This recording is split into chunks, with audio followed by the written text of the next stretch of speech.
On Friday, August 21st, 2020, 58-year-old Aristides Polino was driving back to his home in Miami, Florida in his police SUV after completing a midnight shift. Aristides was a 25-year veteran of the Miami police force, and over the last 2+ decades, he had routinely done midnight shifts, so this was nothing new. When he got to his house, he parked his SUV in the driveway, and like always, he went right into his house. He didn't talk to his wife Clara or his son. He just went straight up to his bedroom and immediately fell asleep. About 4 hours later, at 5 p.m., Aristides woke up and he expected to hear his wife's voice somewhere in the house. So when he didn't, and the house was just totally silent, something told him that something was off. So he climbed out of bed, he put on his clothes, and he went downstairs to look for his wife. When he got down to the living room, he saw his son sitting on the couch, but he didn't see his wife. And so he asked his son, hey, have you seen your mom? And he would say, no, I haven't seen her. But sensing on his dad's face that something was wrong, he said, hey, I'll help you look for mom. And so the two men began searching the house, yelling out for Clara, and Aristides began calling his wife, but she wasn't picking up. And after several minutes, the two men reconvened in the living room, and they started going over whether or not she had told them about some appointment that day, and that would explain why she wasn't in the house. But after talking about it, they decided that she didn't have any appointments and she should be home right now. And so the men decided, maybe she went outside and she's talking to a neighbor, or, she went for a walk and she's talking to somebody on the road. And so they decided they would go outside and search the outside of the property. When they got outside, Aristides went towards the back of the property and his son went towards the front, down towards the driveway. And so as Aristides is making his way around the back of the property, he hears his son scream out for help.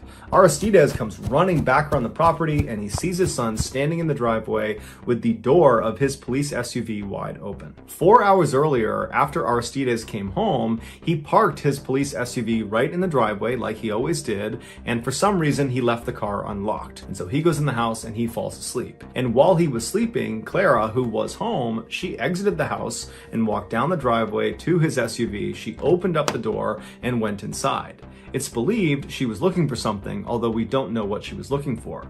And while she was in the back of his car fishing around for whatever it was she was looking for, the door she had entered the vehicle in shut behind her. And because this is a police SUV, the back seat was designated for suspects. And so the back two doors did not open from the inside. And there was a very thick partition separating the back seat from the front seat. So Clara could not just reach over the seats and honk the horn to get someone's attention. And Clara did not have her cell phone, so she couldn't call anyone for help. And when she screamed out for help to somebody out on the road to help her, her screams were severely muffled, and the back windows of this police car were heavily tinted, making it extremely difficult to see that there was a person in the back seat of this car. So for 4 hours, Clara desperately screamed and kicked and punched and did everything she could to try to free herself from the situation she was in. All the while, the temperature inside the car continued to go up. The SUV was parked in full sunlight, no shade whatsoever, and the temperatures that day were over 90 degrees Fahrenheit. And so by the time Clara was ultimately discovered, the inside of that SUV had effectively become an oven. Aristides ran over to his vehicle and he pulled his wife out and he started doing CPR on her, but it was too late. She had died of heat stroke. Her death was ultimately ruled an accident. On May 22nd, 2021, a father and his young son were out for a walk in their small suburban town just outside of Barcelona, Spain. When they reached their downtown, they were going to turn around and walk back home, but the boy pleaded with his father to make a quick stop at the old theater. The reason the boy and many other kids in the town loved going to this old theater was because out front of it was this huge papier-mâché statue of a dinosaur, a stegosaurus to be exact. And so after a little bit of convincing, the father finally agrees and they start heading in that direction. After they turned the corner and could actually see the dinosaur statue, the boy took off running while the father just stayed back and walked leisurely, watching his son the whole time. And as he's watching his son, he can see he gets right up to the statue, and then the boy just kind of suddenly stops and stares at something on the bottom of the statue. And so the father notices his son has seen something peculiar enough to make him stop and stare, and so he yells to his son, "Hey, what do you see?" And the son just points at the back right leg of the statue. And so the father thinks this is really weird, so he jogs up to his son and he crouches down right next to him and looks in the direction his son is pointing. And at first, the father believes all his son is pointing at is this fairly obvious crack on the outside of the statue on the back right leg. And he's thinking his son has just noticed that the statue is kind of falling apart. But as he's looking at this crack that his son is pointing at, he realized his son was not pointing at the crack. He was pointing at what was behind the crack, what was inside the dinosaur statue. And when the father realized what he was looking at, he grabbed his son, stood up, and ran in the other direction and called emergency services. A few minutes later, the police and fire department show up in front of this old theater. They get out and they go up to the statue and they confirm what's inside this back right leg. Afterwards, they go to their trucks and they get out chainsaws. Eventually, they were able to carve a big enough square on this back right leg that they were able to remove the thing that the father and the son had seen originally, and that was a dead man's body. Not much is known about this dead man, except that he was a 39-year-old man who his family had reported missing a couple of days before he was actually found. While we don't know this for sure, it's believed he decided to crawl inside the statue when he realized the belly of the dinosaur was movable. Now, it's not entirely clear how he figured that out.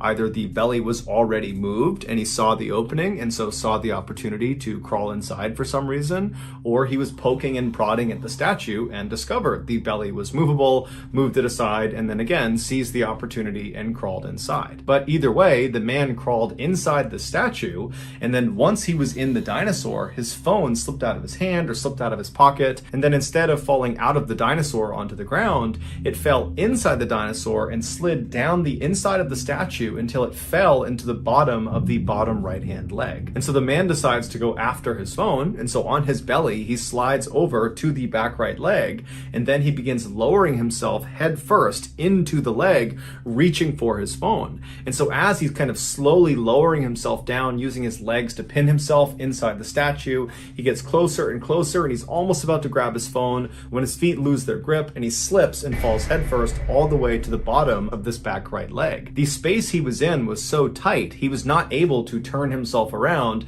and climb up and out again. In fact, it was so tight, he could barely move. His arms were pinned by his side, and so he couldn't use them to even push himself back up and out. And because he could not bend his legs, he could not use his legs to pull himself back out again either. And so this man most likely began screaming for help, but for whatever reason, nobody heard him. And so after what must have been several agonizing days, the man finally just died. His autopsy has not been made public, so we don't know for sure what actually killed him, although one could speculate he died of either dehydration or perhaps asphyxia from being trapped in this really tight space where his chest may not have been able to expand all the way, and so he would have eventually suffocated. Following the gruesome discovery, the dinosaur statue was removed from the front of the old theater. In the early 1980s, John Harder was the classic, athletic, popular kid at his high school in Delaware, Ohio, which is a relatively small town just outside of the state's capital. But unlike most stereotypes that paint high school jocks as being these total jerks that bully people and they're kind of stupid, John was none of those things. He was incredibly friendly and very warm-hearted and seemed to get along with everyone. John also was known for having a great sense of humor. In particular, he liked to play these kind of harmless pranks that would make people smile, like the time he very enthusiastically joined the cheerleaders during a high school pep rally, despite not actually being a cheerleader himself. John was set to graduate from high school on June 5th, 1983, and his plan was to study accounting at Kent State University the following year.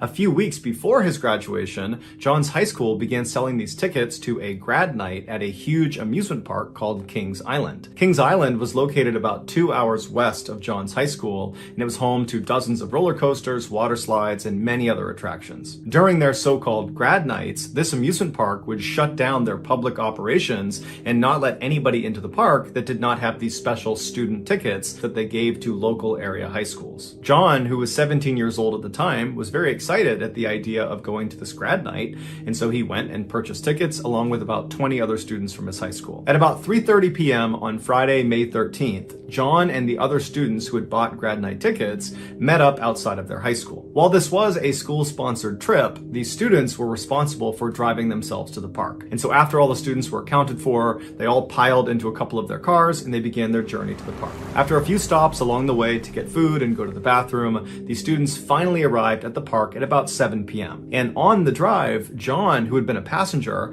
had drank half a bottle of rum and about 3 to 6 beers. And so when he got out, he could barely stand. He was so drunk. And so the students made their way over to the front gate. They showed the attendant their grad night ticket, and they were allowed inside. And surprisingly, despite it being this special night where only people with these tickets were allowed in, it was still pretty crowded. There were lots of students that apparently wanted to come to this event. Once John and the rest of the students from the Delaware High School had come inside the park, there was no rule that they had to stick together for the duration of their time there, and so they all kind of broke into their separate groups and went their separate ways. In John's particular group was his girlfriend Pam, and for the first hour they were in the park together, all they did was bicker and fight. Onlookers would say John looked visibly upset and very emotional and very drunk. By 8:30 p.m., when John's group had gotten in line for this roller coaster, John was now openly saying, "I don't want to be here anymore, I just want to go home." It was pretty obvious he was still just mad at Pam, and that's why he was saying all this, was just trying to make Pam feel bad. And so some of the group members told John, just, "Hey man, calm down, you're overreacting, just try to enjoy this ride, and then afterwards we'll get some food,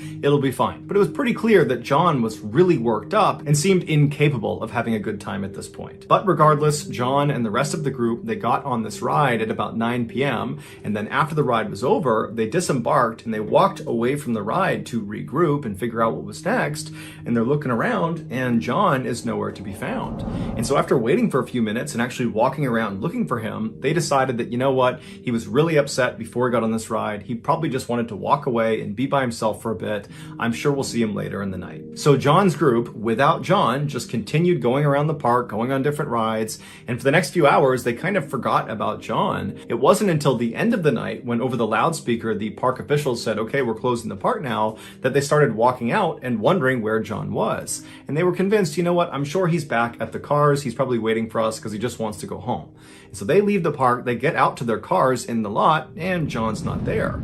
And so at this point, the group's starting to get a little bit concerned because no one knows where he is. They're meeting up with the other groups from their high school. No one's seen John. And so they're all just kind of staring at the front gate, waiting for John to come out, but he doesn't.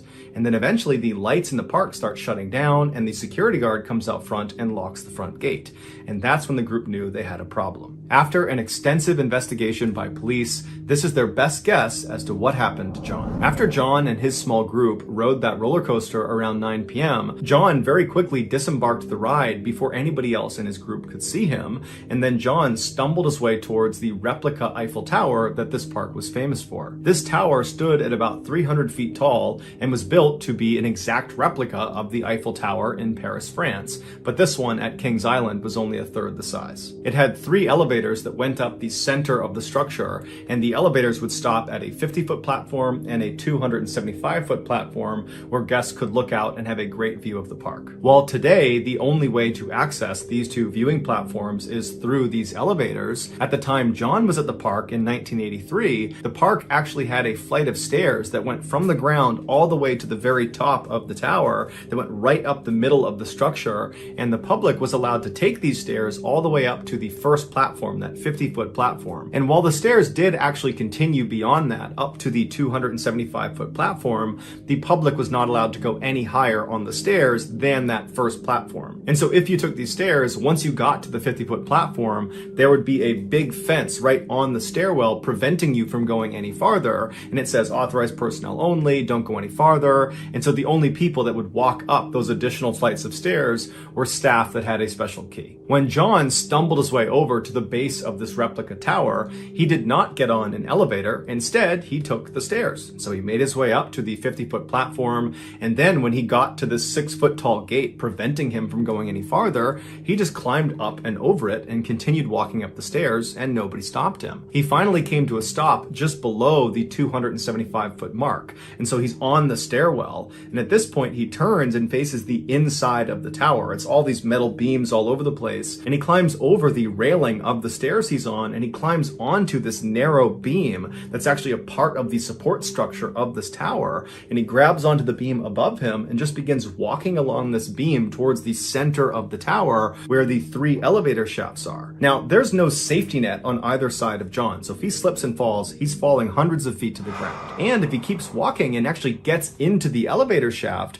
there's nothing protecting him from being struck by one of the elevators, because the people who built this tower were not not thinking about people walking on these exposed beams hundreds of feet up into the air. This is a totally dangerous and unauthorized area. But John just continues shimmying across this beam until he does get to the middle of the tower, and now he's literally standing looking down into the elevator shafts. And as he's most likely looking around, admiring where he was, one of the elevator cars below him began to start moving. To understand what happens next, you need to have a rudimentary understanding of how this elevator worked. A large metal rope was attached to the top of the elevator car, and from there it was thread up the elevator shaft all the way to the top, where it was fed through a pulley that was anchored to the ceiling, and then that rope was fed right back down the shaft to the bottom, where it was attached to a counterweight. A counterweight is just a large heavy weight that's designed to balance this elevator car on this pulley system. Without the weight, the elevator car would just slip off of that pulley. And so anytime the elevator car moved up, the counterweight would move down,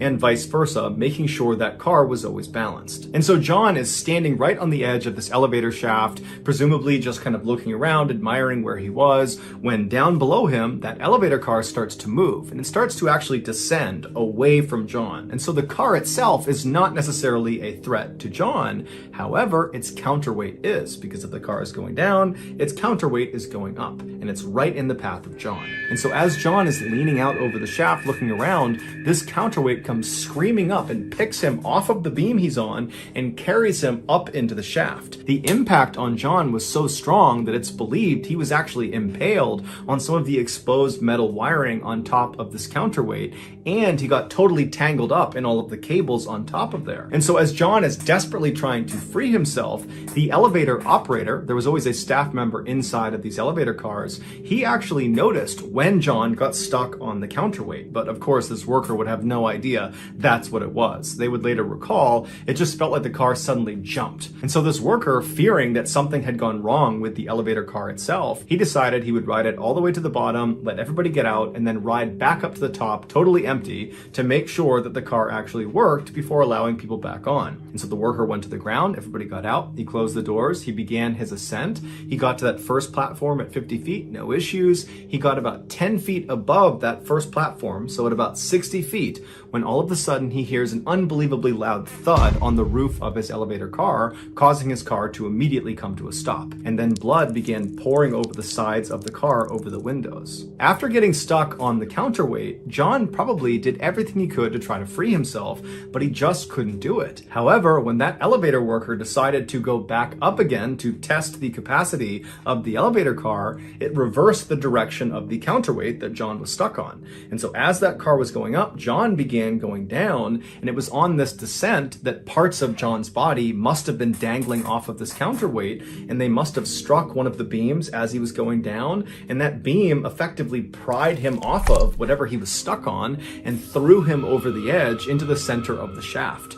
And so John would fall 200 feet and he would land on top of that elevator car, dying instantly. The park was very quick to block off the ride and the whole scene and got police involved very quickly. So only a very small number of guests and employees were aware an accident had even happened, and very few of them were aware that it had been a fatal accident. As for the police, they knew they had a dead body, but they had no way to identify the body. There was no ID cards on John, and so they had no way to let his friends know that were in the park or to tell his family. And so it wasn't until that night, when John's friends are out in the parking lot waiting for John to come out again, that they got really worried, and they went up and spoke to a security guard at the front of the park. And that security guard, after hearing their story, would tell them that actually there had been an accident in the park and there was a body, and the police are still trying to identify this body. And so maybe you guys want to go over to the hospital and see if it's your friend. And so sure enough, the friends went to the hospital, and they would confirm that the body was John Harder. To this day, no one knows for sure why John did what he did. Some say he was just drunk and it was a dumb decision that led to his death. Others say he was suicidal, but many of the people that were close to him say, no way, he was not suicidal. And other people say, John, he loved attention, and so perhaps this was a dangerous stunt gone too far. But regardless of his reasons, John had clearly intentionally entered an area that was off limits, and it got him killed. So that's going to do it. On November 26th, 2007, a 68-year-old woman named Sarah Dixon sat at her kitchen table inside of her home in Burlington, North Carolina. Sitting next to her was her close friend, Brenda Clapp, and the two of them were flipping through Sarah's recipe book. So Burlington was a small religious town where everybody seemed to know everybody, and Sarah lived on a huge 41-acre plot of land on the outskirts of town. She had known Brenda for over 4 decades, mostly from working together at their local Bank of America. Sarah herself had worked there for 42 years, and the people of Burlington had come to depend on her to handle their finances, which was how she got her nickname, the Bank Lady.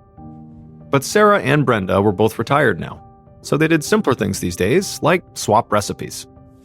Sarah turned a page inside of her recipe book, looking for her apple dumpling recipe to give to Brenda. She wanted to share it because it was a perfect holiday dish, and Christmas was coming up fast. But even though the holidays were right around the corner, Sarah had not had time to decorate. She had a busy schedule between spending time with her family and also volunteering around town. Sarah actually had so much to do in her retirement that she still kept a planner, where she wrote all her to-do lists and crossed tasks off as soon as she finished them. And she was in the middle of one of those tasks right now, which was give Brenda a recipe. Sarah finally found the apple dumpling recipe, so she carefully pulled it out of the book and handed the page to Brenda, being careful not to crumple it up. It was important to Sarah to keep her house and her belongings very neat and tidy. She took a lot of pride in being put together, because that's what she felt like her community expected from her. She was Sarah Dixon, the sweet, friendly bank lady, the woman who had everything all together. But there was a lot going on in Sarah's life that her neighbors and acquaintances and the community just didn't see. In fact, that particular day, she had something heavy weighing on her, and she'd been waiting for the right moment to bring it up to Brenda. As Brenda put the recipe in her bag and got up from the table to leave, Sarah suddenly asked Brenda to wait. Then, Sarah told her that she needed a very big favor. Brenda was a bit surprised and asked Sarah, what do you need? And Sarah walked over to a drawer in the kitchen, took out a piece of paper, and asked Brenda to read it and then sign it. Brenda furrowed her brow, but walked over and took the paper, then sat down and began to read it. And as she did, her expression went from curious to surprised to really serious. And then when she was done, she asked Sarah if she was sure about this. And Sarah's only response was yes.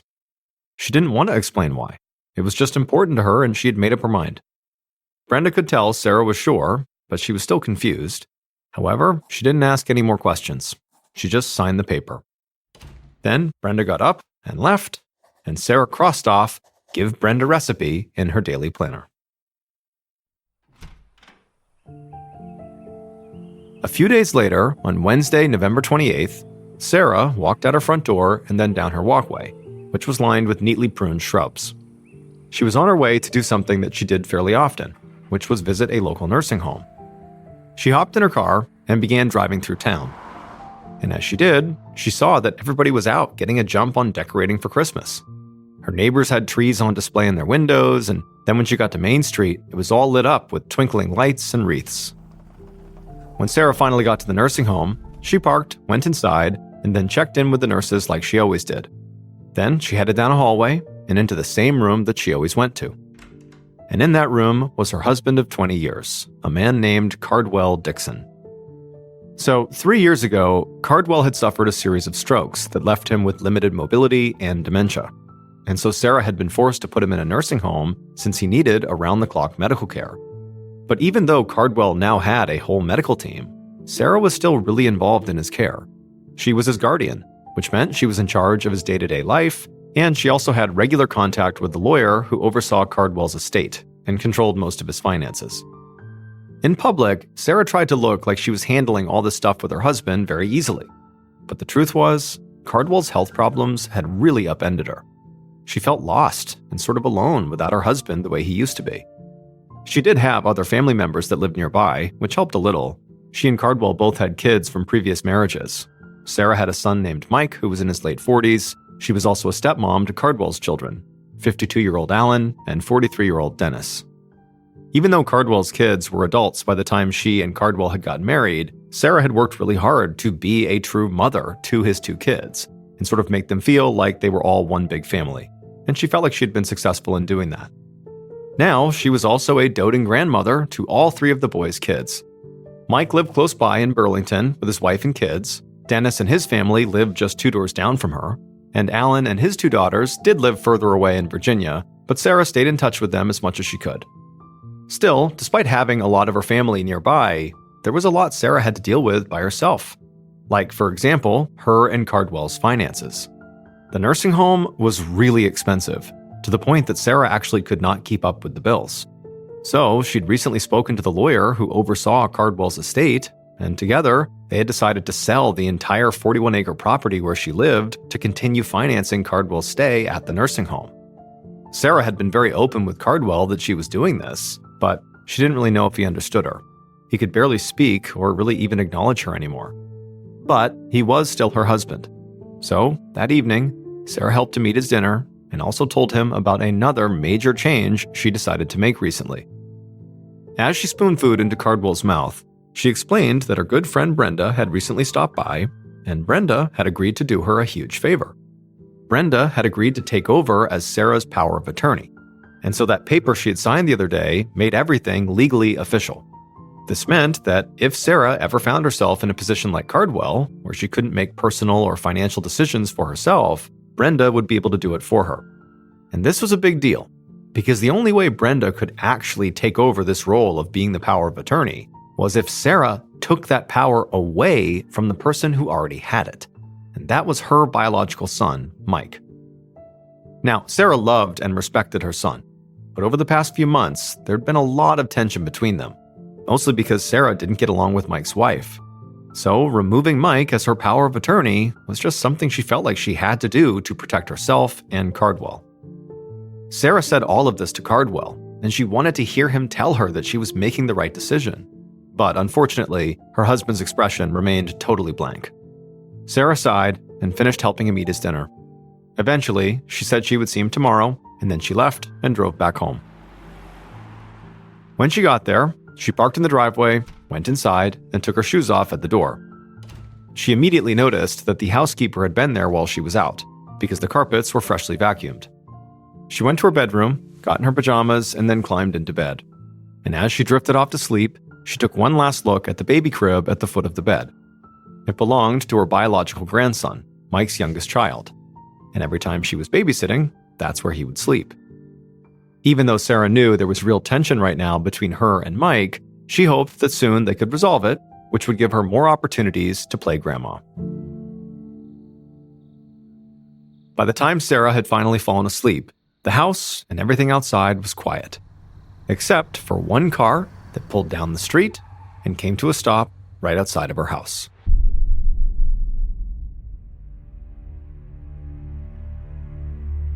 Two days later, on the evening of November 30th, one of Sarah's neighbors drove past her house and noticed something that made them stop.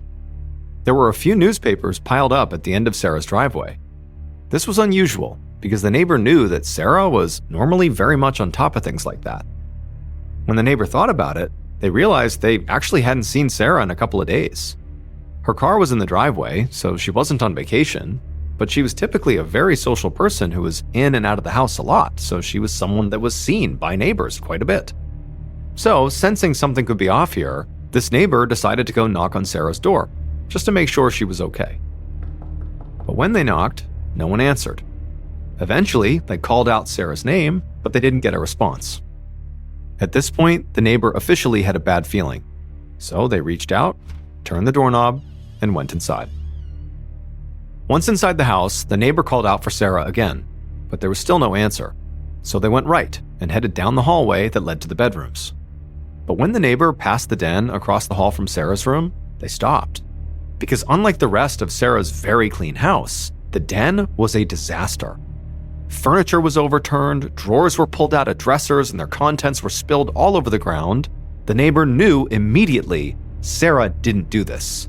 Something bad had happened here.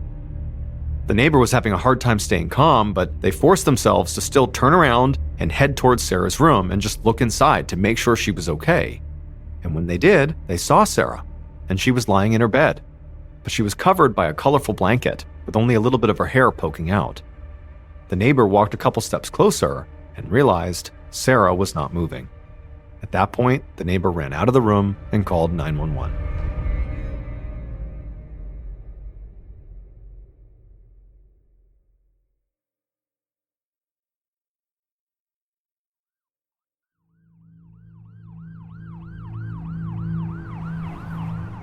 Very soon after this 911 call, a responding officer arrived at Sarah's house to do an initial wellness check. And when he got there, he went inside of Sarah's house, down the hallway, past the destroyed den, and into Sarah's bedroom. And he saw Sarah was covered by a brightly colored blanket. He walked over and just barely lifted up one corner of the blanket that covered up her face, and immediately he could tell Sarah was dead. But he knew she had not had a stroke like the 911 caller had suggested, because clearly he could see that Sarah had been shot in the head. The responding officer called for backup, and soon after, homicide investigators and other personnel arrived to process the scene. Among them were an investigator named Curtis Morris and the county sheriff, whose name was Terry Johnson. There weren't a lot of murder cases in Burlington, North Carolina, so when there was one, the sheriff got called.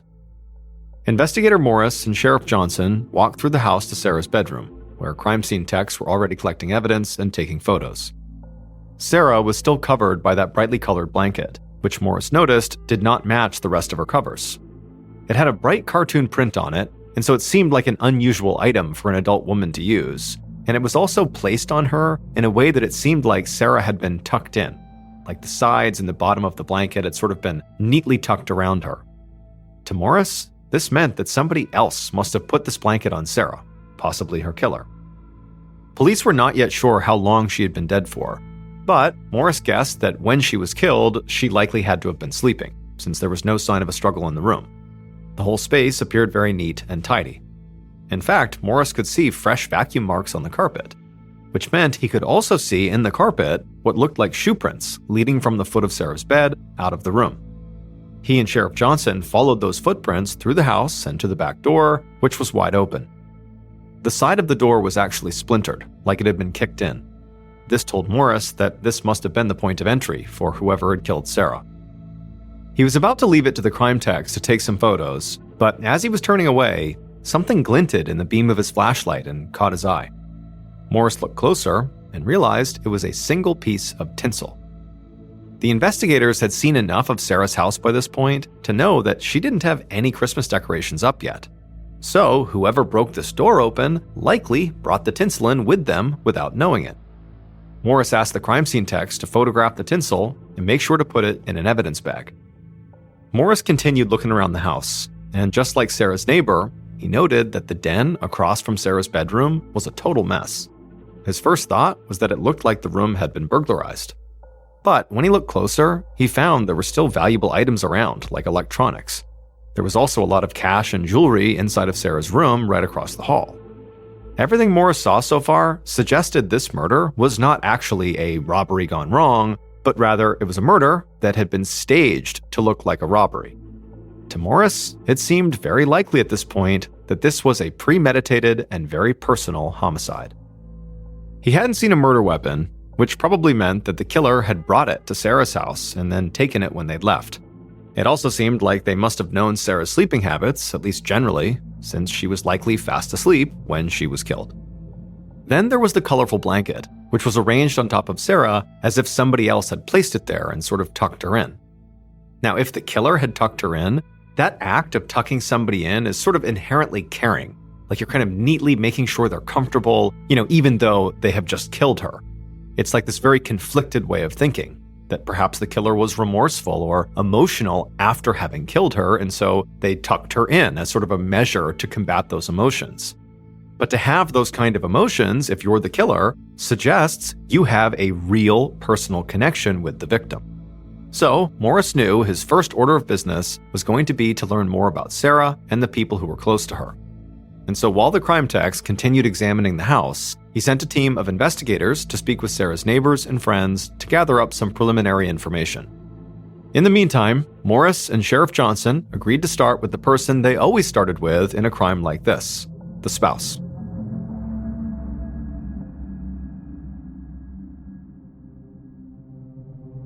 The following day, Morris went to the nursing home where Sarah's husband lived. He wanted to inform Cardwell about what had happened to his wife, but he also wanted to see if maybe Cardwell could be a potential suspect. So he had a list of questions he wanted to ask him. But when he got to Cardwell's room and actually saw Cardwell, he knew he was not going to be able to do that. because it was immediately obvious that Cardwell was physically and mentally incapable of committing a murder. And when Morris informed him that his wife Sarah was deceased, it seemed like Cardwell didn't understand what he was saying. So Morris eventually left the nursing home and simply crossed Cardwell off the list of potential suspects. When he got back to the station, Morris headed straight to the evidence locker. He knew crime scene techs were still reviewing Sarah's home, but they had already taken a few items of interest that were now in the evidence locker. And one of those items was the colorful blanket that had been placed over Sarah. Her housekeeper had told investigators it belonged to Sarah's grandson, Mike's baby, and was usually kept in the crib at the foot of Sarah's bed. Morris at this point was convinced that Sarah's killer must have taken it from the crib and then put it on top of Sarah after they had killed her. But he needed to look over the other items too.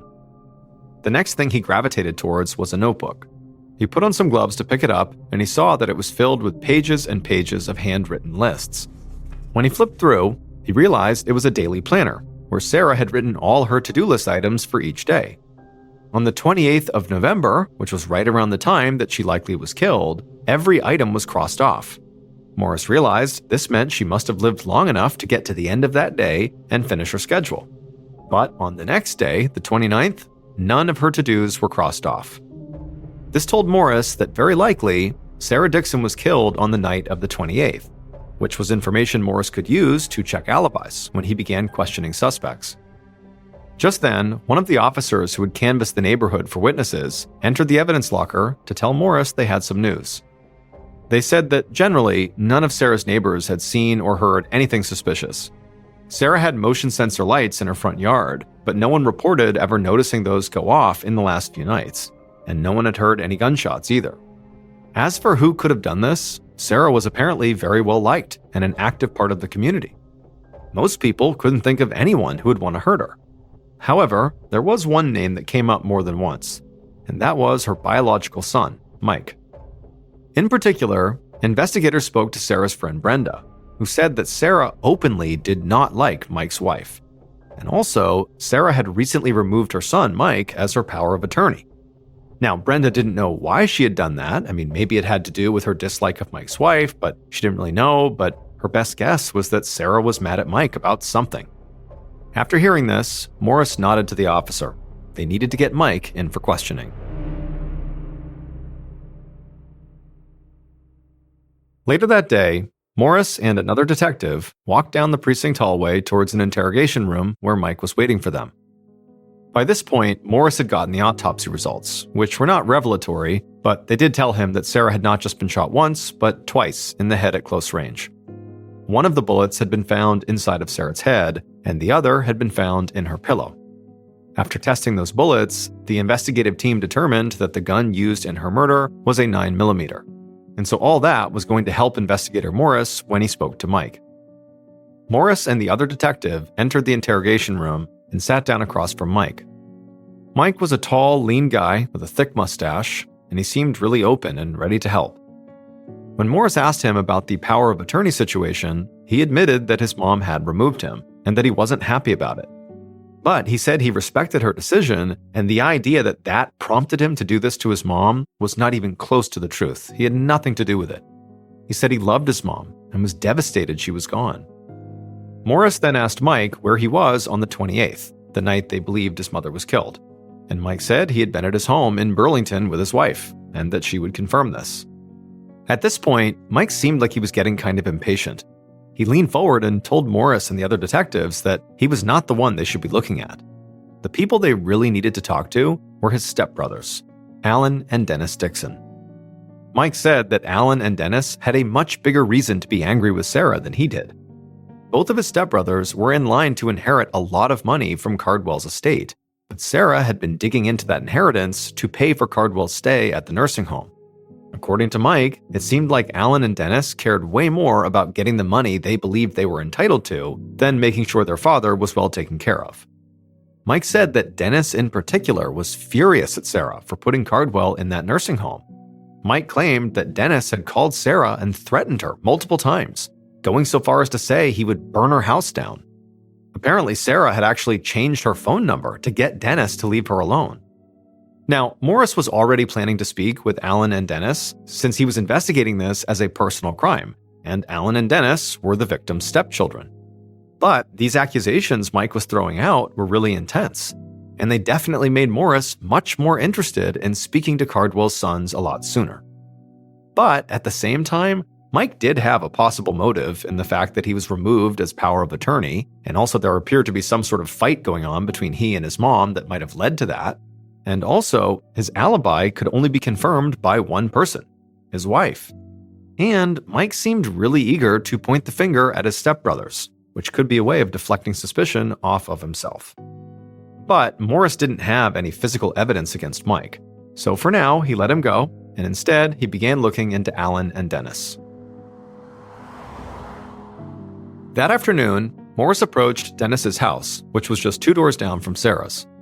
Morris had already spent some time looking into Cardwell's other son, Alan, but he honestly didn't feel like Alan was a very strong suspect.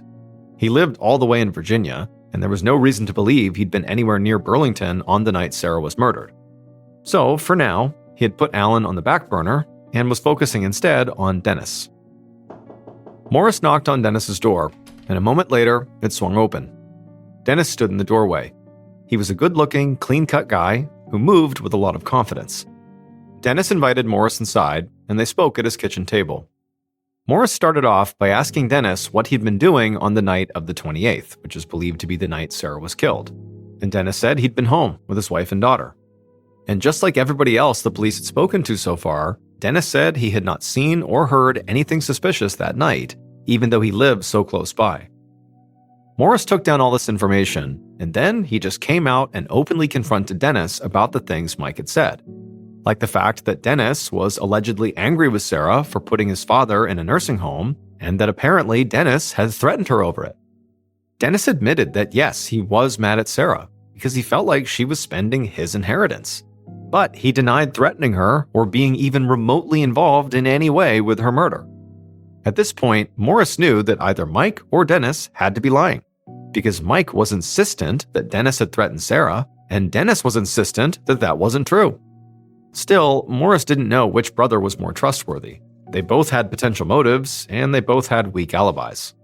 But just like with Mike, Morris didn't have any physical evidence or anything that would allow him to arrest Dennis.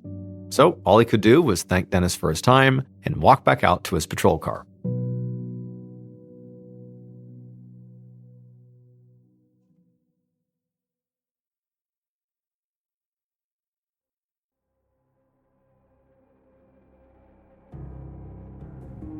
About a month later, on December 21st, Morris sat inside of his office at the police station, staring at Sarah's case file.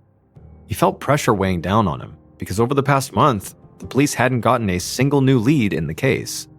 Morris had checked in with Mike and Dennis's wives, and they had both confirmed their husbands' alibis, so Morris couldn't prove that either one of them was at Sarah's house at the time of her murder. And neither Mike nor Dennis changed their story, and so even though it seemed fairly obvious one of them was lying, there wasn't any information to show who was. And so as a result of that, Morris had decided he needed to keep his mind open to other possibilities and not just get locked in on Mike and Dennis.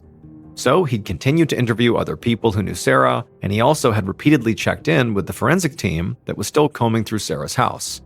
But despite all that, no new information had surfaced.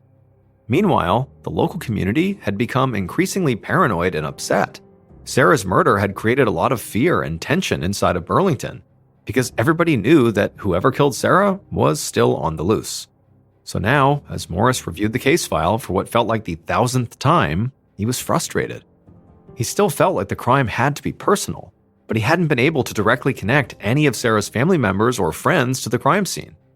The only real pieces of evidence he had were the 9mm bullets that killed Sarah, but they still had yet to find a murder weapon, and then also the tinsel that was found at her back door. And so far, no one had looked that closely at the tinsel. And so Morris decided if tinsel was all he had right now, then he needed to make the most of it. He grabbed his phone and called the county crime lab. When a tech picked up, Morris's first question was, how do you test tinsel? He didn't know if every piece of tinsel was the same, or if there was something distinctive that would allow them to differentiate one piece from another. The lab tech said they really didn't know, but told Morris to send over the evidence anyways, and they would see what they could do. So Morris hung up, then found a few of his deputies in the station, and told them they had to go do some tinsel collection while everybody in Burlington still had their decorations up. So Morris and his team went all over Burlington, going door to door, collecting every bit of tinsel they could from everybody who had it in their home. Then he sent dozens and dozens of samples to the crime lab. And for the next several months, Morris waited and waited to hear back about the tinsel, but he didn't hear a word from the crime lab. Morris felt stuck. He had a few key details, like bullets from a 9mm gun, a bright blanket draped over the victim like it was tucking her in, and a family with clearly a lot of internal conflict. But he didn't have enough information to arrest anybody.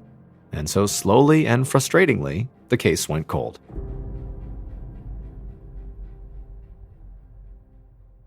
By February of 2009, 1 year and 3 months after Sarah was killed, her murder was no longer being actively investigated. But Morris was still thinking about it constantly. So he was ecstatic when Sheriff Johnson called him into his office and told him they needed to give Sarah's case another shot. He assigned Morris to investigate Sarah's death as a cold case and to work on it full-time along with another detective. The first thing Morris and his partner did was just to review the evidence they already had. They needed to basically refresh themselves on the details of the case. And as they were doing this, they decided that maybe the community needed a refresher too. So they ran an article about Sarah's murder in a local paper to see if maybe any new leads came from it. That article ran in April of 2009. And just 2 months after it ran, on June 2nd, a man walked into the police station, approached the reception desk, and said that he had some information about what happened to Sarah Dixon. Moments later, Morris and his partner sat the guy down inside of an interview room and asked him to introduce himself and tell them what he knew. The man said his name was Jamie Blaylock, and that for the last year and a half, he'd been keeping a terrible secret. But when he saw that article about Sarah's murder come out a couple months earlier, he decided he had to finally get this off his chest. What Jamie told Morris and his partner next was absolutely shocking, and it completely changed the way Morris thought about Sarah Dixon's murder. And it would lead to him making not just one arrest like he had anticipated, finding her killer and arresting them, but instead, Morris would make 3 arrests. But even with these 3 people now in custody, there were so many unanswered questions. That is, until Morris got some good news. The crime lab contacted the investigation team to say they had finally found a way to definitively test the tinsel found at the crime scene. And so they compared it to all the samples from the neighborhood, and they found only one was a perfect match. And when Morris heard whose home that particular sample had come from, everything clicked into place.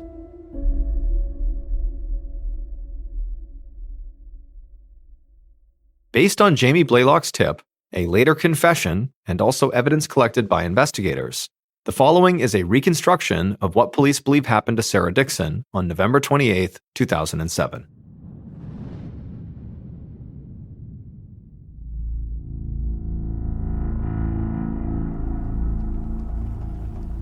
Late that night, the killer drove to Sarah's home and parked right outside of her house. But the killer wasn't alone. They had an accomplice. So the pair got out of the car, and instead of going through the front door, which again would activate the lights, they followed a very precise path around the side of the house and into the backyard. And then once they were back there, they stacked up right outside of the back door. They looked at each other and acknowledged they were ready. Then, one of them kicked open the back door. They both went straight into the house and right to Sarah's bedroom. There, without hesitation, one of them pulled out a 9mm gun wrapped in a towel to try to muffle the sound. Then they raised the gun up, aimed it at Sarah's face, and fired twice. Once Sarah was dead, the killers decided they needed to do something to cover their tracks. So they moved into the closest room, the one across the hall from Sarah's, and they messed it up as much as they could. They figured this would make it look like a robbery, and nobody would realize what this really was, a cold-blooded execution. After they were done, they left the house, got back in their car, and drove off. But later that evening, a third person entered Sarah's home. This person also came in through the back door, which by this point had been kicked open. But as they entered, they accidentally brushed up against the jagged, broken door frame, and the shards of wood caught a piece of tinsel that they didn't know was stuck to their pants. This third person did not realize this had happened with the tinsel and just continued on to Sarah's bedroom. When they got there, they stood by her bed and stared at her lifeless body. Her death was what this third person had wanted and planned for, but it was still shocking to actually see it in real life. And so in a way, this third person felt really bad. And so they knew that Sarah loved her grandchildren very much, so they took her grandson's blanket from the crib at the foot of her bed and draped it over her body and tucked her in, and then they left. When Morris learned about all of this, he was shocked. Because the entire time he'd been investigating Sarah's murder, he believed it was a personal crime committed by someone who knew her well. But he'd been wrong. The truth was, the people who broke into Sarah's home and shot her were complete strangers. They were a 34-year-old man named Thomas Friday and a 19-year-old man named Matthew Fields. However, they committed this crime because the third person, the last person to go into Sarah's house after the crime, had paid them to do it. This third person did know Sarah personally. She had been like a mother to them for years, and they desperately wanted her to die. That third person was Sarah's stepson, Dennis Dixon. It would turn out Mike had been telling the truth when he said that Dennis was furious at Sarah for putting his father in a nursing home and spending the money he was supposed to inherit. But that wasn't all that Dennis was angry about. He was even more mad that Sarah and the lawyer had chosen to sell the property she lived on to continue to finance Cardwell's stay in the nursing home. Specifically because the home that Dennis lived in, that was just 2 doors down from Sarah, was actually on the 41 acres of land that she was going to sell. So, Dennis knew that if that sale went through, he, his wife, and his kids could potentially lose their home. And he decided that the only way to avoid this was to get rid of Sarah for good. When the tipster, Jamie Blaylock, had come into the police station, he'd explained that he was friends with both Dennis Dixon and Thomas Friday. And he'd said that just a few months before Sarah was murdered, he'd overheard Dennis tell Thomas that he wanted Sarah out of the picture, and he would pay someone to kill her. And once investigators had Thomas's name, they learned that he owned a 9mm pistol, which would be confirmed to be the murder weapon. Investigators also looked into Thomas and Dennis's phone records as well as bank accounts, and they were able to confirm that Dennis had promised to pay Thomas $10,000 for the murder. As for Matthew Fields' involvement, he was Thomas's ex-girlfriend's son, and Thomas had convinced him to be his accomplice in exchange for a portion of the $10,000. However, despite knowing that those two were directly involved in this murder, prosecutors were never able to conclusively prove whether it was Thomas or Matthew who actually pulled the trigger. As for the tinsel, once the crime lab was able to figure out a conclusive way to test it against other samples, they discovered that conclusively it could only have come from one place, Dennis Dixon's home. Matthew Fields was arrested, convicted of conspiracy to commit murder, and sentenced to 21 years in prison. Dennis Dixon and Thomas Friday were both found guilty of first-degree murder and received life sentences without the possibility of parole. Around the turn of the 20th century, Russia and Japan got into a dispute over who should be in control of Korea and China. Looking to avoid an armed conflict, the Japanese sent the Russians a deal that came with reasonable concessions on both sides. But the Russians didn't like it, they rejected the deal, and they countered with a pretty unreasonable deal that came with lots of concessions for Japan and not so many for Russia. And so Japan rejected that deal and then promptly launched a devastating surprise attack on the Russian Navy stationed at Fort Arthur in China. This attack would officially start the one-year-long Russo-Japanese War. The Russians knew they would need to send a replacement naval fleet up to Fort Arthur to reclaim it from the Japanese, but unfortunately, the attack at Fort Arthur had totally wiped out all of Russia's best sailors and all their best ships, putting Russia at a major disadvantage to start this war. And so as Russians are wondering what they're going to do next, the Russian Emperor, Tsar Nicholas II, authorizes an unbelievable mission. He orders the Russian Baltic Fleet to set sail from their harbor in northern Europe and sail 18,000 miles around the world to Japan,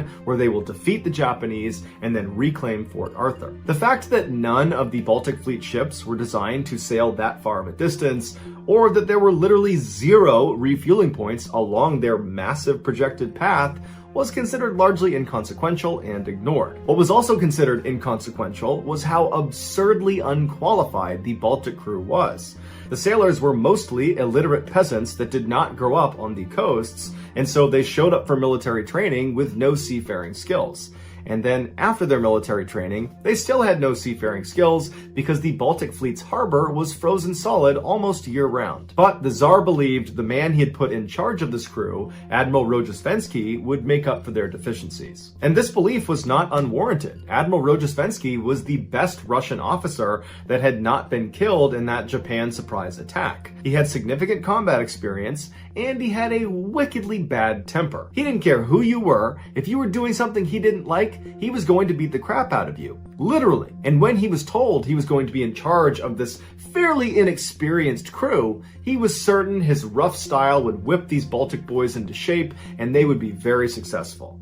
But when he laid eyes on the Baltic fleet, he realized this was going to be a little bit more challenging than he realized. In addition to being less than satisfied with his fighting crew, he was equally dissatisfied with the two senior officers that were assigned to be his direct support. And he immediately gave them nicknames, and he would only refer to them by their nicknames, right to their face. The first one was the manure sack, and the other was a vast empty space. As for the Baltic Fleet's 45 ships, they were terrible. Because this unit never went out on the ocean because their harbor was always frozen, Russia didn't waste their good ships on them. So all they had were really old, obsolete warships and then non-military ships like ferries and yachts that they just slapped random guns onto. They also had ships that the Baltic Fleet crew enthusiastically called futuristic, which were these ships that came out of Russia briefly copying French engineering,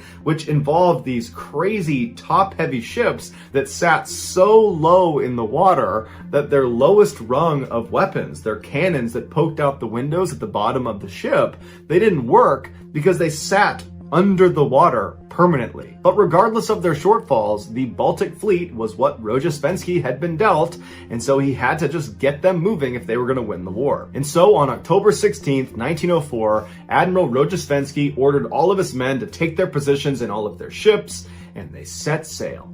And immediately, 30 seconds into their trip, the lead ship ran aground, and another ship lost its anchor, even though it should not have been casting its anchor to begin with. And so while one ship is trying to refloat, and the other is trying to find its anchor in the ocean, a third ship comes along and broadsides a fourth ship. And it does so much damage to this fourth ship, that ship had to go back home. But once they overcame these initial obstacles, the Baltic Fleet, that now numbered 44 ships, made it out of the harbor without any more issues, and then set sail for the narrow waters between Denmark and Sweden. As they drew closer, Manursak informed Rojesvenski that there might be an issue, that he had heard rumblings amongst the crew that they believed Japanese torpedo boats were stationed off the coast of Denmark waiting for them to get there. Rojesvenski told Manursak that that was impossible. The Japanese torpedo boats did not have the capabilities to sail 18,000 miles to Denmark, and even if they did have the ability to do that, they could not have gotten there in such a short period of time. But Manursak told Rojesvenski that unfortunately, even though logically that makes sense, this rumor had spread all across the crew. And so Rojesvenski began sending out messages to all the other ships, telling them there are no Japanese torpedo boats waiting for us off the coast of Denmark. Everybody just needs to calm down. And these messages did appear to work at first, because eventually another rumor began to circulate, one that Rojesvenski was not really aware of as it was happening, and that was that the crew began to believe there was a huge minefield underneath them. Everywhere they went, there was a minefield. And everybody got so worked up about it that it made its way back to a lot of the captains actually piloting the different ships. And at some point, the pilots just began doing these evasive maneuvers, and Rojesvenski's looking around wondering what they're doing, and they began crashing into each other, trying to avoid this minefield. When Rojesvenski finally figured out what was going on, he sent out even more messages telling them that there's no minefield under us. It's totally safe. Everybody just needs to calm down. And so it took Rojesvenski going out on deck and firing shots into the air to finally get people to stop believing they were on top of a minefield. But just a couple of hours later, after Rojesvenski had gone back up to the bridge and was just looking out, surveying his fleet as they carried on towards Denmark and Sweden, when all of a sudden, towards the very front of his fleet, he heard this unbelievable barrage of cannon fire. one of his own ships was engaging something out in front of the fleet.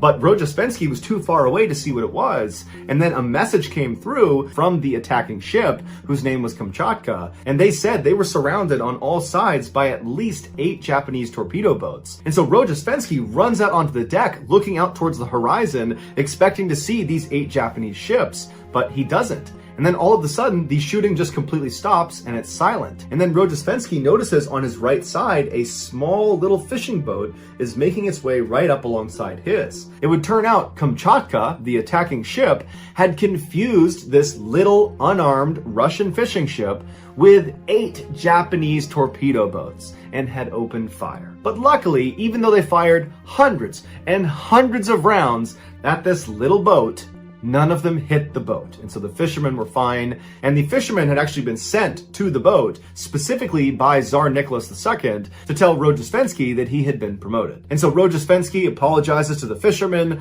for having shot at them hundreds and hundreds of times. And they said it was okay. And the fishermen carried on. After Rojesvenski chewed out the crew of the Kamchatka, the rest of the Baltic fleet gathered up and they continued towards the narrow waters between Denmark and Sweden. When they got close, a Danish resupply ship came out to meet them to give them fuel and food and water, and the Baltic fleet mistook them for a Japanese torpedo boat, causing them to ram them repeatedly. And then they realized their mistake, but at that point they had done severe damage to the resupply ship, who had to immediately turn around and go back to shore. After that, the Baltic fleet did manage to get past Denmark and Sweden, and they made it out to the North Sea. But as soon as they got out there was trouble. One of the captains of the ships that was towards the front of the Baltic fleet's formation spotted 4 Japanese torpedo boats coming right at them. And so this ship, along with 6 others, immediately just began engaging these 4 ships with everything they had. Cannons, big guns, small guns, everything. It was absolute chaos from the front of this formation.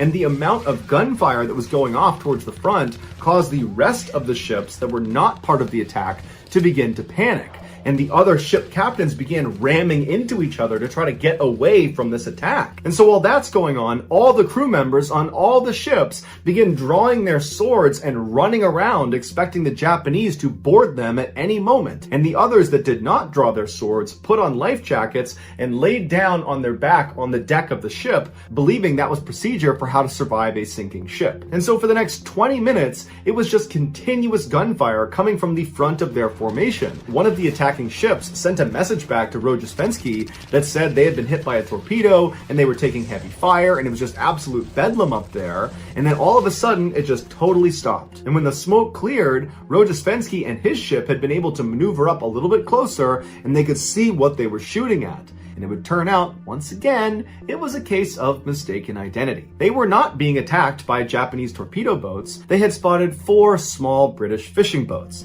And in the chaos of the gunfight, the Baltic fleet had inadvertently begun to fire at each other, killing several crew members and badly damaging their ships in the process. As for the British fishermen, only one of their boats actually sunk, despite the fact that the Baltic fleet had fired thousands and thousands of rounds at them, and they had been stationary the entire time. The Russian Tsar immediately apologized to Britain, but the British media went crazy, and the British people called for war, believing that this type of attack could not possibly be an accident. But Russian diplomats leveled with the British and said, no, this really was an accident. And eventually they convinced them, avoiding starting yet another war. Rojesvenski and his Baltic fleet were allowed to continue in their journey, and after a couple of weeks, they were getting close to Africa when one of his ships, the Kamchatka, the same ship that believed they were surrounded by 8 Japanese torpedo boats, they got separated from the main fleet and got lost. And so Rojesvenski and the other officers did what they could to try to locate them, but nobody had seen where they went,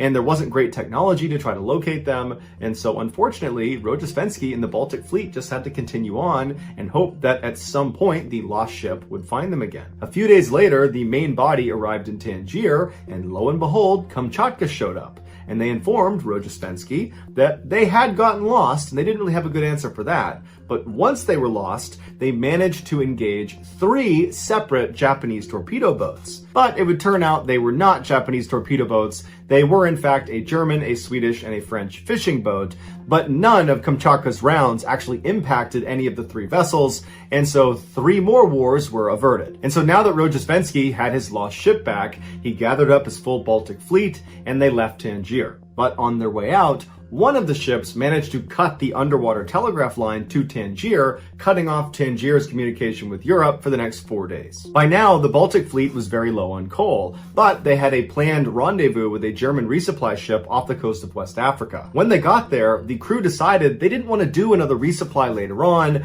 and so let's just take double coal this time. And so they hauled all this extra coal onto their ships, despite not having a place for it, and so naturally they began throwing it in the halls and in their bedrooms and basically anywhere there was space. And what that did is it led to a fine layer of coal dust all over everything in the ship. And that, combined with the intense humidity off the coast of Africa, led to this black coal gunk getting trapped inside of all of the sailors' lungs, which began killing several of them. A couple weeks later, as they rounded the southern tip of Africa, it finally rained on them, washing away a lot of that coal dust on their ships, which was a big relief. But the rain turned into a pretty bad storm, and so Rojesvenski decided he just wanted all of his ships to call in and say they were okay. And so one by one, each of the ships were told to message him saying the words, "We are okay."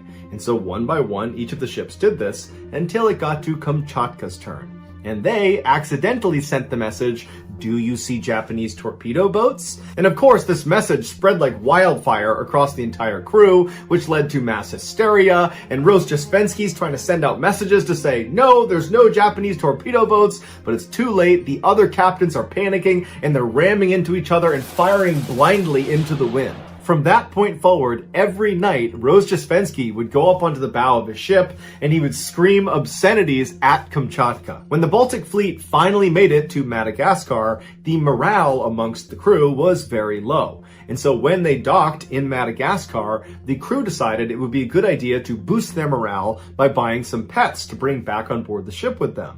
And the pets they decided to bring back were crocodiles and poisonous snakes. When their handlers smuggled them back on board their ship, they immediately escaped down into the bowels of the ship. When they went looking for them, they couldn't find them because the ships were in such bad shape. There were all sorts of cracks and holes all over the interior for these animals to escape to. And so the men just had to accept there were very dangerous predators just living on their ship with them. And so most men were unable to sleep at night in fear of being attacked by these animals, which led a number of them to go for real insane. And so the pets idea didn't really boost morale amongst the Baltic fleet, and so one of the officers decided he would take another crack at boosting spirits. And so he went to a vendor in Madagascar and he purchased 2,000 of their finest cigarettes to bring back on board. So he brings them back on board, he hands them all out, and everyone's so thankful. But it turns out those cigarettes were laced with enormous amounts of opium, which led to hundreds of the crew members becoming hopelessly addicted to opium. Also in Madagascar, these sailors picked up dozens of diseases that began wiping them out in droves. During one funeral for a crew member, the Kamchatka asked if they could fire a salute with blank rounds. They were given permission, but they accidentally fired live rounds into the ship right next to them. When Rojesvenski and the rest of the Baltic fleet finally left Madagascar, their only refrigerator on board one of their ships broke, which spoiled all of their meat, tons and tons of meat. And so they began throwing it overboard, which attracted hundreds and hundreds of sharks, which circled their ships for the rest of their journey. Rojesvenski desperately wanted to find a way to somehow train the remainder of the Baltic fleet how to be somewhat militarily competent. And so he decided he would make them all do target practice because that had been a big issue on this trip so far. And so he had one ship attach a long line that was connected to a target in the water, and that ship would pull the target along and the other ships would take shots at the target.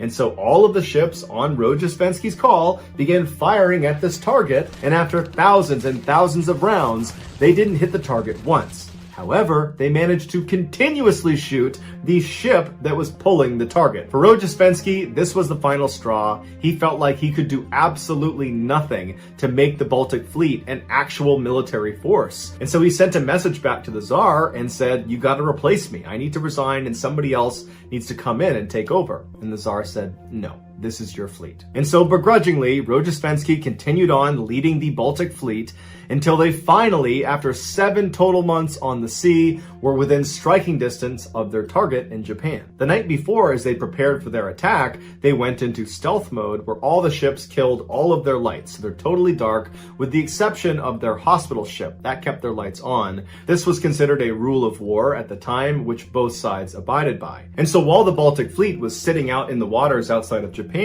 a small fishing boat began coming towards them. Now, the fishing boat could only see the lit up hospital ship. They could not see the 43 other darkened ships. And so a crew member on board this hospital ship came up to the railing and he recognized the fishing boat was actually a Russian fishing boat. And so he waved them down, and when the Russian fishermen came outside, the crew member told him, "You gotta stop because there's 43 ships behind me that have their lights off. Do not go this way, go around." And so the Russian fisherman thanked him and turned around and went on his merry way.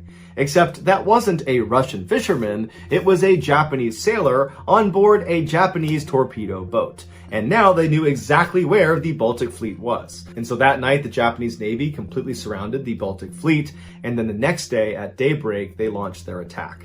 It was called the Battle of Tsushima, and it was obscenely lopsided. The Japanese Navy completely wiped out the Baltic Fleet, killing 4,000 of their crew members and capturing 7,300 others, which included Rojesvenski, who had been badly wounded in the battle, but he would survive. In contrast, the Japanese only had 100 casualties. This victory for Japan really marked the end of the war for Russia, and shortly after the Battle of Tsushima, the Russians agreed to surrender. On June 25th, 1950, the Korean War broke out between the North Koreans and the South Koreans. Just 2 days after this war had begun, the United States formally entered the conflict by sending troops to aid the South Koreans. Shortly after this, the United States enacted a military draft. A military draft is the forced enlistment of civilians into the military. In the Korean War, the way Americans were chosen was in a lottery, and if their name was called, they would have to stop whatever they were doing in the civilian world and immediately go serve their country, and if they refused, they would go to jail. An 18-year-old high school dropout nicknamed Samson was living with his family in Seattle, Washington when he found out he had been drafted. While military service was not something Samson was considering for his future, he accepted his fate with grace, and before long, he was making his way to Fort Ord in Northern California to begin his military training. But after training, when Samson was now officially a soldier in the army, he was not sent to Korea to fight in the war. Instead, he was ordered to stay at Fort Ord and be the lifeguard for their pool. It's unclear how Samson felt about this, but regardless, he did his duty, and he stayed at this pool and he minded the folks who went swimming, and then at night and on the weekends, he would earn some extra cash by being a bouncer at a local bar. A year later, Samson was still working at the Fort Ord pool when he decided to take some time off and go back home to Seattle and see his family and see his girlfriend. As a military member, Samson was able to fly for free on any military flight so long as he was in uniform. And so Samson packed up his things, he threw on his uniform, and he made his way over to the Fort Ord airport, where he hopped on a small military plane and he flew to Seattle. A few days later, on September 30th, 1951, Samson said goodbye to his family and to his girlfriend, and then he put his uniform back on and made his way to the Seattle airport. When he got there, he saw there was only one military plane that was flying from Seattle all the way down to Fort Ord, and this plane was a World War II era dive bomber that only had enough space for one person, the pilot. Samson had to get back to Fort Ord that night because the following day he had work, and in the army you can't just not show up for work. But Samson didn't have enough money to buy a civilian plane ticket to take a civilian flight down to Fort Ord. So he was in a tough spot. And so he approaches this pilot of this dive bomber plane and he says, "Hey, can I just cram into your radar compartment in the back of your plane?" And the pilot, whose name was Anderson, immediately said, "No, that's a terrible idea. It's not meant for passengers. It's barely big enough to fit inside of. You could get badly hurt in there." But Sampson was adamant that he had to get back that night, that he'd be in so much trouble if he didn't, and he kind of appealed to Anderson and said, "Look, you're in the military, you get it. I have to get back there tonight. Can you please make an exception and just let me hitch a ride in the back of your plane?" And so finally, against his better judgment, Anderson caves and he says, "Okay, Sampson, you can come with me." And so a little bit before 4 p.m. that afternoon, Sampson eagerly went around to the side of the plane. He opened up a side hatch and he crawled inside of this very tight radar compartment. And once he was tucked up inside, Anderson walked around and he closed the hatch behind him. And then Anderson got in the cockpit and began preparing the plane for takeoff. A few minutes later, the pair was careening down the runway, and right as the plane began to experience lift and was going up into the air, the side hatch of the radar compartment where Sampson was suddenly flew open.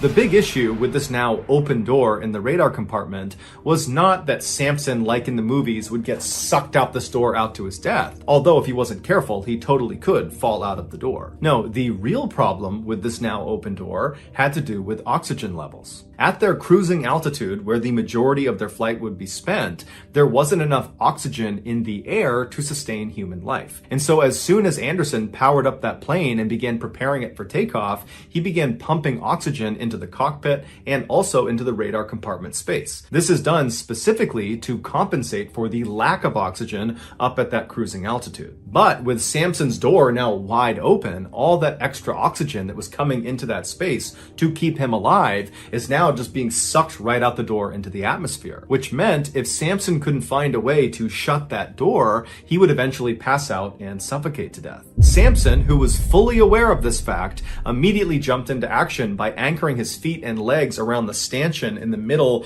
of this compartment space, and once he was fairly secure, he began extending his upper body out of the plane to try to grab onto the handle to try to shut it. But once he was holding onto that door handle, he's now halfway out of the plane, he could not get it to shut. The wind was so strong it was pinning the door open. And so for the next several minutes, Sampson desperately is trying to get this door shut, but it's not working. And so eventually he retreated back into the plane and went all the way to the very back of the radar compartment space and tucked himself up behind some equipment. Because this was not an area where passengers were supposed to be, there was no way to communicate with the pilot. He could not tell Anderson that he was dying back here.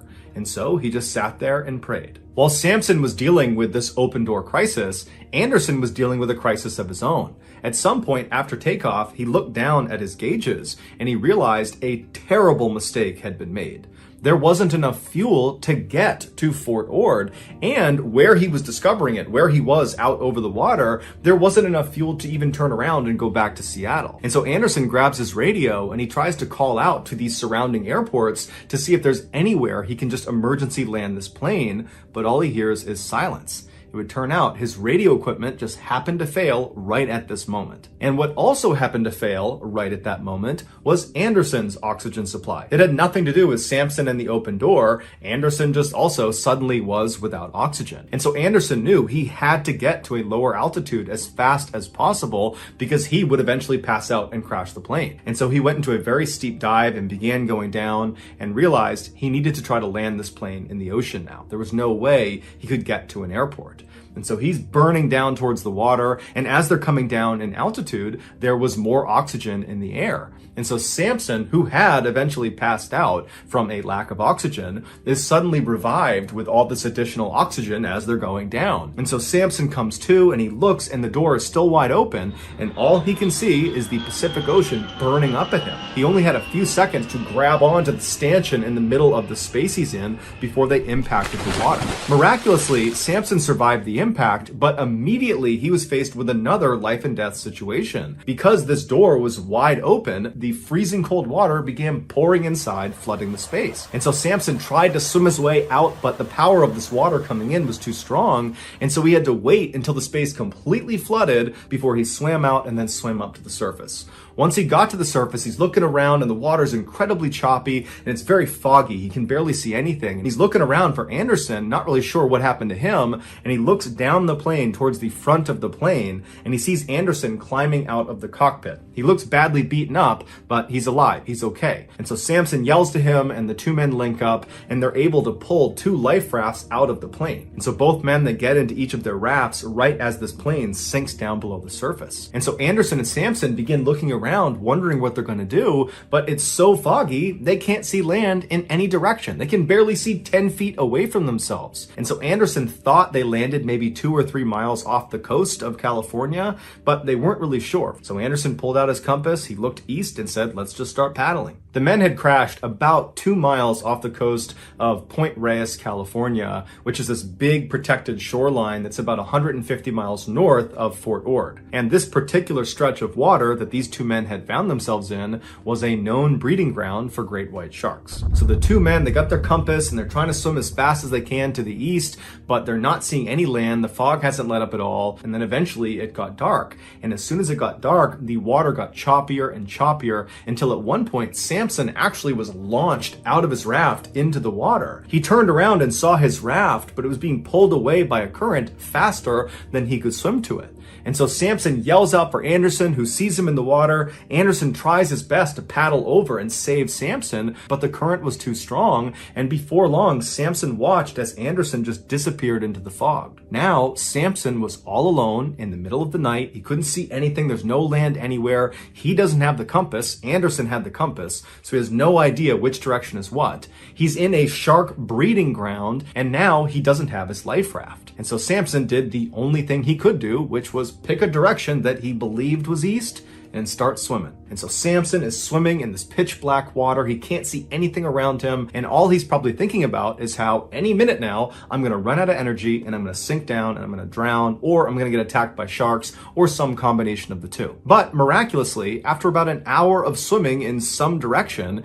he broke through the fog and he saw way off in the distance was a light on what looked like dry land. And so he has this sudden burst of energy and he swims as hard and as fast as he possibly can. A couple of times he gets pulled under by rip currents and he nearly drowns, but eventually he gets to the sandy shores of Point Reyes. It's believed he swam approximately 1 or 2 miles after being dumped out of the boat. As he was pulling himself out of the water and collapsed on the beach, he had given everything to that swim. Had he been in the water for even a few more minutes, it's very likely he would have drowned. Unable to stand from pure exhaustion, Samson just began slowly crawling up the beach towards this light he had seen as he was swimming. And it would turn out this light was on the outside of this building that was owned by a radio station. And so Samson is crawling and periodically puking out seawater. And finally, after about 30 or 45 minutes, he gets to the steps of this building. He crawls up the steps and he pounds on the door. And by this point, he's hypothermic, he's in shock. He's about to die if he doesn't get any help. And luckily, there's someone inside of this building. They open it up, they see Samson. They don't know what's going on, but they pick him up, they pull him inside, they wrap him in a blanket, and they try to ask him, what happened? What's going on? Why are you here? But Samson was too cold to even speak, so he just sat there and shook. And so finally, this employee just called the Coast Guard that had a station very close to where they were. And a few minutes later, the Coast Guard shows up, they take Samson, and they rush him to their station house where they were able to give him medical treatment, which saved his life. It was also at this Coast Guard station where Samson was reunited with Anderson, who had also managed to make his way to shore alive. Samson would go on to serve for 2 more years in the Army. The entire time was spent as a lifeguard at the Fort Ord pool. Then in 1953, after the Korean War ended, Samson's mandatory service came to an end and he was honorably discharged. Samson would go on to become one of the most successful and well-known actors and producers of all time. He has won hundreds of big awards, including 4 Academy Awards and 4 Golden Globe Awards. Samson's real name is Clint Eastwood. At about 1:30 in the afternoon on August 8th, 1999, a park ranger named Lance Madsen stood frowning down at a dusty red Mazda car inside of an otherwise empty parking lot just outside of Carlsbad Caverns National Park in New Mexico. Lance knew the two men who owned this red Mazda had taken out a one-night permit to be allowed to go into Rattlesnake Canyon, which is one of the most isolated parts of this national park. It's basically just a single long, scrubby little trail that's kind of all desert with high canyon walls on either side. In order to get access to Rattlesnake Canyon, people need to go to the visitor center and literally fill out paperwork so the park rangers know they're out there and can go out and check on them if they don't come back in time. And so the two men who owned the Mazda had done that. They had filled out all the paperwork, but now Lance was noticing they had not returned at the end of their permit. They had stayed out, presumably in Rattlesnake Canyon, for an additional 3 nights. Now, Lance was not concerned because people did do this. It was more like he was annoyed because now he would have to go out into Rattlesnake Canyon and find these two guys and figure out what was going on. So Lance and the park volunteer that he was with began walking on the trail in the direction of Rattlesnake Canyon. And after walking less than a mile on this trail, Lance and this volunteer looked up ahead, and just off the trail, there was a green and maroon tent that was pitched right out in the open. And so Lance immediately assumed that this had to be the two men who owned the red Mazda. And so very quickly, Lance's annoyance was replaced with relief because it turned out it was really easy to find these two campers, and he'd be able to go figure out what was going on and either get them back to their car and get them to leave, or if they wanted to, they could, in theory, extend and stay longer with the right permitting. But when Lance and his partner walked down the trail and left the trail to go walk over to this tent, they started to notice there was something off about it. Right away, as they got closer and closer to this tent, they began to smell this horrible kind of chemical burning smell. And then also all over the ground were all these little bits of burned pieces of trash. And then finally, when Lance and his partner actually arrived right in front of the tent and they were looking down at the closed flap, it was zipped shut, they saw clearly there was something moving around inside of the tent. But whoever or whatever it was wasn't making any noise. And so Lance and his partner, they kind of looked at each other, and they both at this point were pretty nervous. You know, their hearts are racing. They don't know what's going on here. And then Lance just kind of impulsively reached down, unzipped the tent, and lifted it open. And when he saw what was inside, he immediately was hit with this wave of fear and anxiety.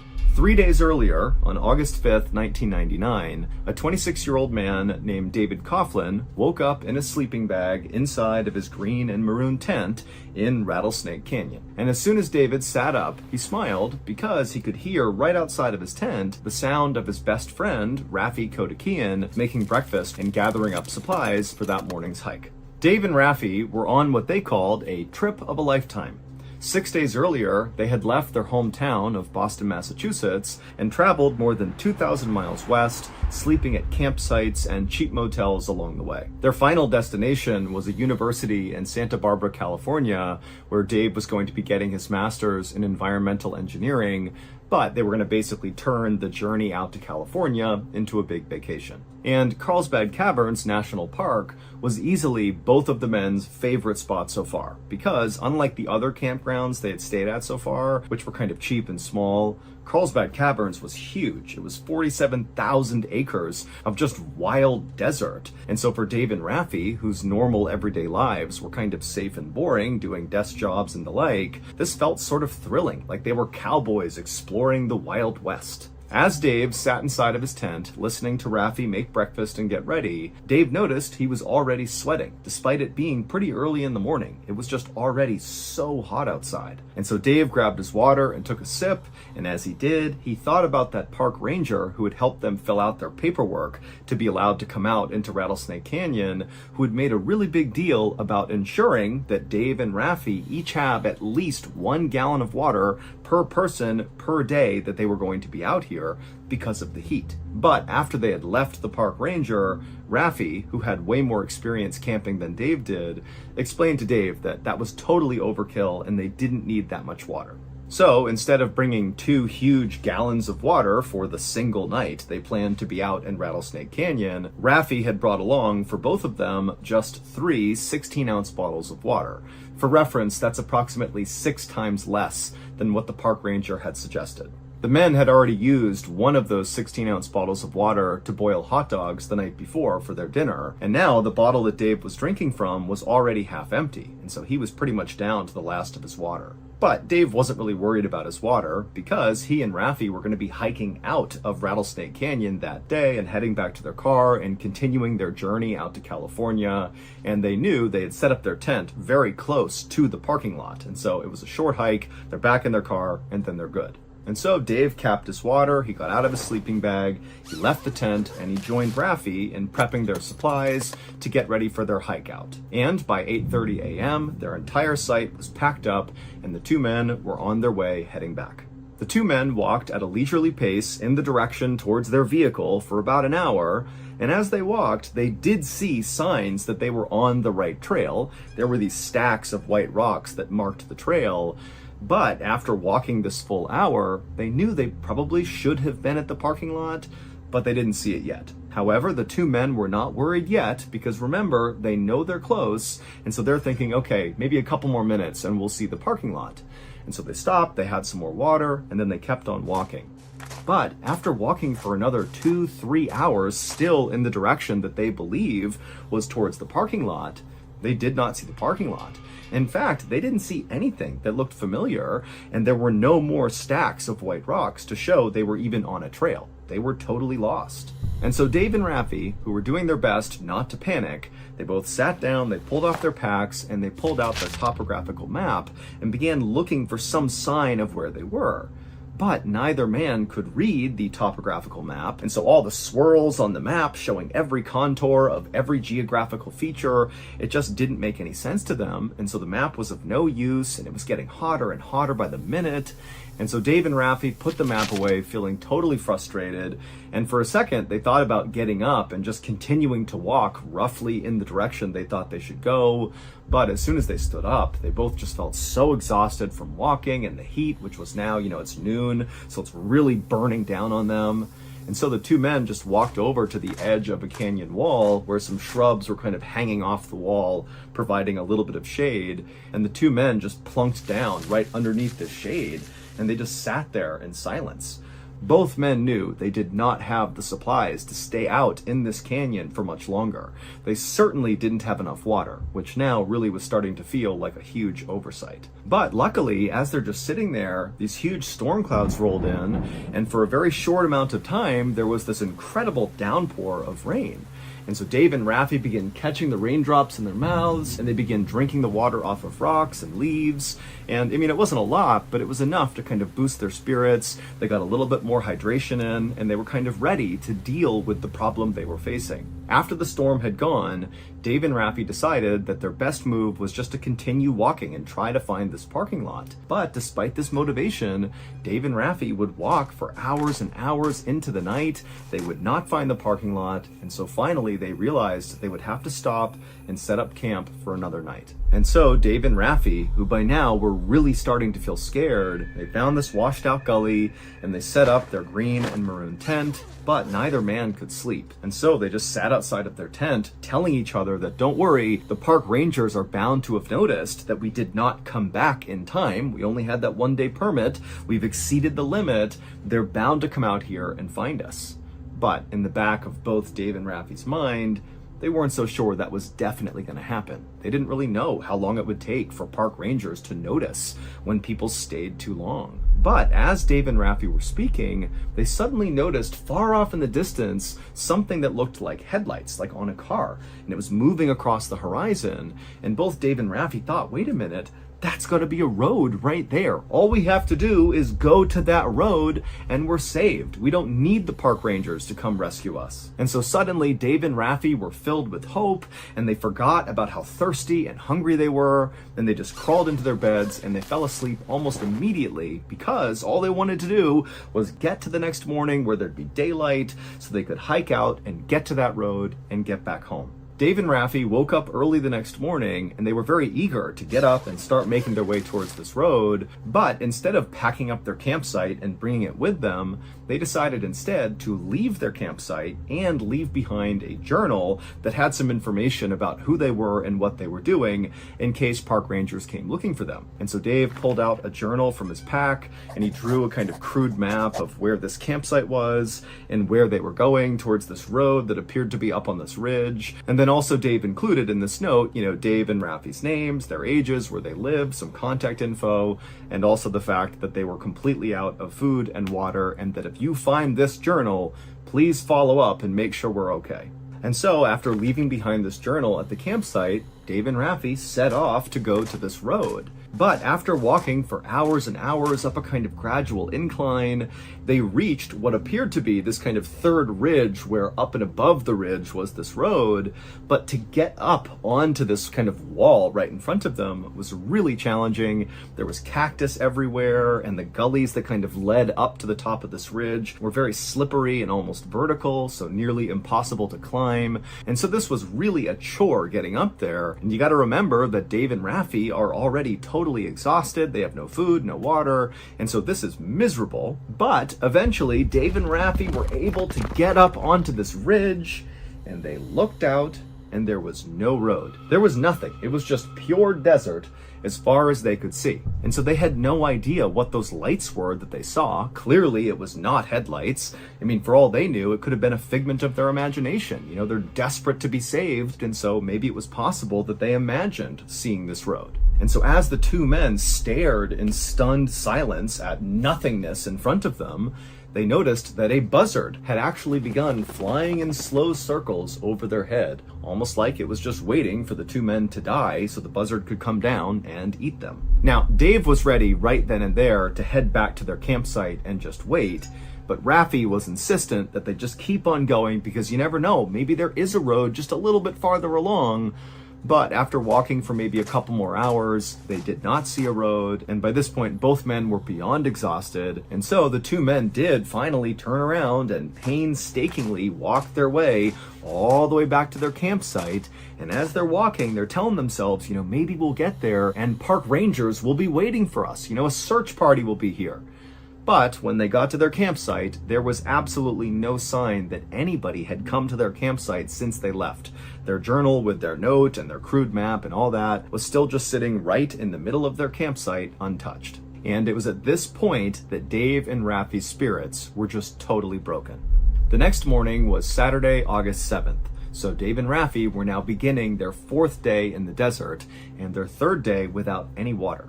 Raffi had gotten really sick from drinking his own urine, and Dave had begun to experience all these horrible stomach cramps, very likely from eating unripe prickly pears. Also, Dave's legs were starting to seize up, which made it nearly impossible to walk. And so the two men knew they had no chance of hiking out of here to safety. They really just had to wait for their rescue to come. And so that day, Dave and Raffi attempted, with the little energy they had, to make a huge SOS symbol on the ground using rocks. But after putting the S down and the O down, they didn't have enough energy to collect more rocks to make the last S. And so they did not finish their SOS symbol. And then also Raffi at some point soaked his sleeping bag in fuel and lit it on fire to try to create a smoke signal that somebody might see. But the smoke didn't get high enough, and so it didn't work. And so all that really accomplished was it destroyed Raffi's sleeping bag and also created this terrible stench around their campsite of burning chemicals from having burned the polyester material that made up the sleeping bag. And so by that afternoon, when the sun was right over their head and beating down on them, Dave and Raffi just crawled inside of their tent and laid there in silence. And as they did, they noticed the stones underneath their tent felt kind of cool, and so they cut the bottom of the tent out and just laid directly on these loose rocks inside of their tent. By that evening, when still no rescuers had arrived, Dave and Raffi really began to realize that this could be the end. And so Dave, he grabbed that notebook where they had drawn that crude map of where the lights and the road had been, and he flipped the page, and then he wrote a note to his girlfriend, basically saying goodbye, because he knew he was probably going to die. And then Raffi, he took the journal, and he did something similar, but also included that, he would not allow the buzzards to get them, that they would at least ensure their bodies were intact for their families to find. And then after writing these notes and tucking the journal away, Dave and Raffi crawled out of the tent, because by now it's dark out, the sun's not out, it's a little bit cooler outside, and the two men, they sat down and they began having a fairly matter-of-fact conversation about the situation they were in. Both men were very emotional. At one point, Dave began screaming and crying just out of despair. But at the end of this conversation, the two men made a decision, an unthinkable one, that really would only ever be made in a situation like this. And so after both men were on the same page, they crawled inside the tent and zipped it up. It was the next morning, August 8th, 1999, when that park ranger and his volunteer that was with him had walked along the trail towards Rattlesnake Canyon and discovered Dave and Raffi's ransacked campsite. And they had walked up and they had seen all the burned materials nearby, which was Raffi's sleeping bag and other bits of trash they had tried to burn. And then they had gone to the front of the tent, and Lance had opened it up, and when he looked inside, he saw Raffi, who was alive. He was laying on his side, and he was only wearing these filthy green shorts, and he just looked totally emaciated and terrible and haggard. I mean, the guy really looked like he was on death's door. And then Raffi, when he saw Lance looking in, he just said, "Please tell me you have some water." And Lance did have some water. He gave it to him. And then Lance, knowing that Raffi was with another person, Dave, he said, "Hey, where is the guy you were with?" And Raffi, as he's drinking the water, just kind of casually pointed out of the tent somewhere off behind where Lance and his partner was. And so Lance and his partner, they turned around and they didn't see anybody. They were just kind of looking off towards the canyon wall, and there was nothing there. And so Lance turned around again and he said, "Are you sure he's over there?" And Raffi, without any expression on his face, just continued to point and said, "Yes, he's right over there." And so Lance, he got up, he turned around, and he began walking towards this canyon wall. But before he got there, he nearly tripped over this arrangement of rocks on the ground. And when he looked down at them, he knew someone clearly had arranged these rocks in a particular way. And so, with a growing sense of dread, Lance reached down and he moved aside one of these rocks. And underneath it, he saw Dave's face. It would turn out, the night before, when Raffi and Dave had crawled outside of their tent and began having that very intense conversation, what they were talking about is, what do? We know we're going to die. No one's going to reach us before we die of starvation, or we die of dehydration, or maybe some animal is going to come attack us and kill us. Like, we don't have any hope. And so as they were sitting there, Dave actually pulled out his pocket knife and attempted to cut his wrists, but he couldn't cut deep enough to actually kill himself. And so Dave said to Raffi, "You're going to have to kill me. And then after that, you're going to have to kill yourself." And Raffi had agreed. And so Raffi and Dave, they went back inside their tent with no floor. It's just open rocks in the bottom. And Dave, he lied down on his back and he pulled his shirt up and he exposed his rib cage. And then Raffi pulled out his 4-inch pocket knife and he placed it right up against Dave's rib cage. And then with Dave basically egging him on to stab him, Raffi attempted to push the knife into his heart, but he couldn't break the skin. And so Dave, he's now screaming out in pain, but he's still urging Raffi to come on, just do it already. And finally, Raffi does manage to get the knife right through his ribs and into Dave's heart. Dave did not die right away, but Raffi covered his mouth and continued to push that knife in until he did die. And then once Dave was dead, Raffi used the little bit of energy he had to drag his body away from the tent, where he buried him under those rocks. And then Raffi, who now has no energy left, just crawled back to his tent and laid down on those loose rocks inside of his tent and waited to die. But just a few hours later, on the morning of August 8th, Lance the park ranger, along with his volunteer, had come down and discovered Raffi before he had died. Little did Dave and Raffi know, this campsite where they had been for the past few days was just a 15 or 20-minute walk from their car. 9 months later, on May 11th, 2000, Raffi pled guilty to murder and was sentenced to 16 years in prison. However, Raffi insisted throughout the trial that the reason he killed Dave was because Dave asked him to. It effectively was a mercy killing, and that Raffi intended afterwards to die himself. This was murder-suicide. And Dave's family believed Raffi, and so did another judge, and so ultimately, Raffi would only serve 16 months in prison before he would be released. In 2017, 27-year-old Lydia Makarchuk left her home country of Ukraine and moved to Bracknell, which is a town just outside of London. Shortly after moving into her new apartment, Lydia went out and got a job as an accountant at a local hotel, and then after that, Lydia pretty much swore off her social life and instead just focused exclusively on working hard and saving money.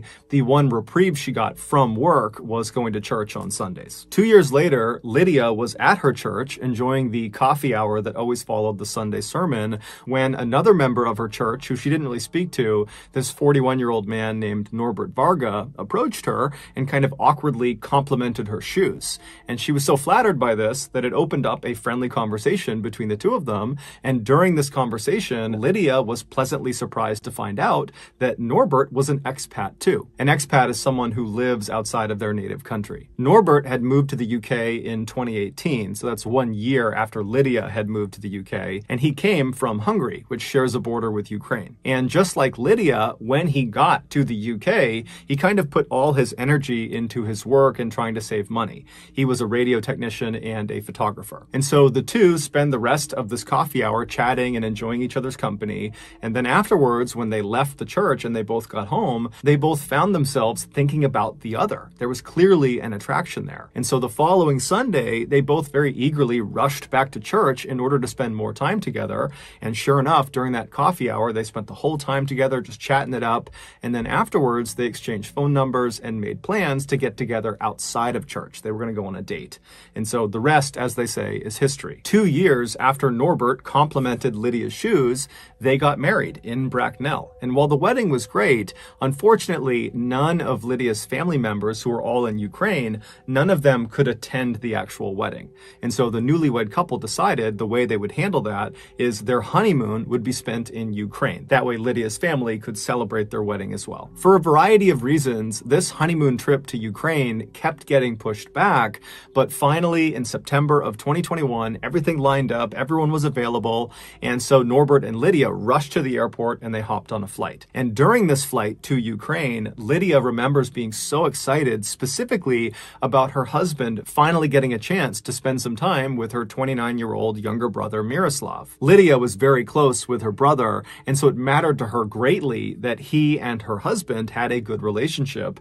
But to that point, because of the great physical distance between the UK and Ukraine, the two had really not had that much interaction, and so they really didn't know each other very well. And so this trip was really important to Lydia, and Miroslav, he really picked up on that because he put together this camping trip for the end of their stay in Ukraine, where he knew he'd be able to step aside with Norbert and chat with him and get to know him a little bit. And so that was kind of like the fail-safe, where if he and Norbert did not get a chance to speak all week because they were visiting with so many people, they would have a chance to at the end of the week on this camping trip. So after a few hours of flying, Lydia and Norbert touch down in Ukraine, and they make their way to Lydia's family's house where they're going to be staying for the week. And that night, and for the next several days, the couple was swamped with several family reunions and meetups with old friends that hadn't seen Lydia in years. And so Norbert and Miroslav were not getting any time to themselves. And Lydia really knew that.